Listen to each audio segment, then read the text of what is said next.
Finally, let's talk about managing and responding to emotions. The concept of emotional intelligence involves our ability to monitor our own and other people's feelings and emotions so that we can react to them appropriately.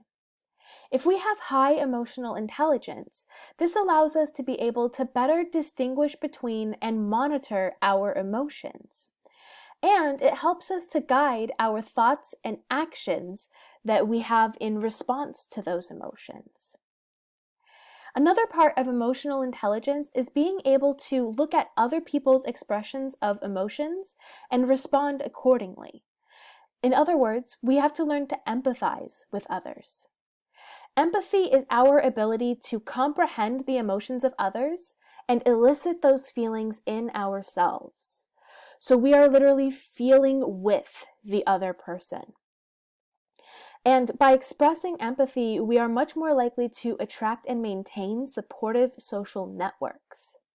When other people share their emotions with us, they might expect a variety of different responses from us, including support, validation, and advice.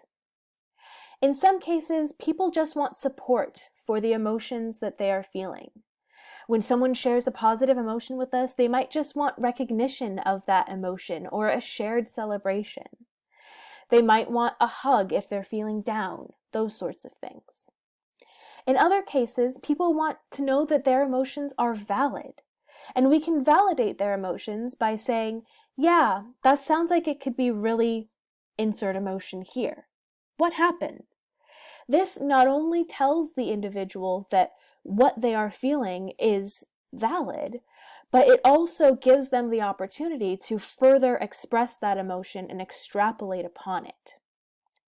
And the final response that we could potentially have to someone expressing an emotion to us is to offer advice.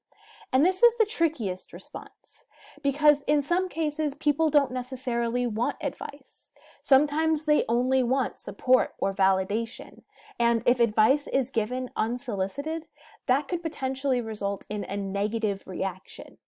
So if your instinct is to offer advice, one of the best things that you can do is to check in first and ask the individual, hey, do you want my advice? Because that gives them the opportunity to either accept the advice or say, no, it's just enough that you are hearing what I'm saying. Overall, increasing our emotional intelligence and being able to better perceive, understand, use, and manage our emotions will likely result in positive gains in our interpersonal communication competence and increase our overall relational bonds with the individuals who are most important to us in our lives.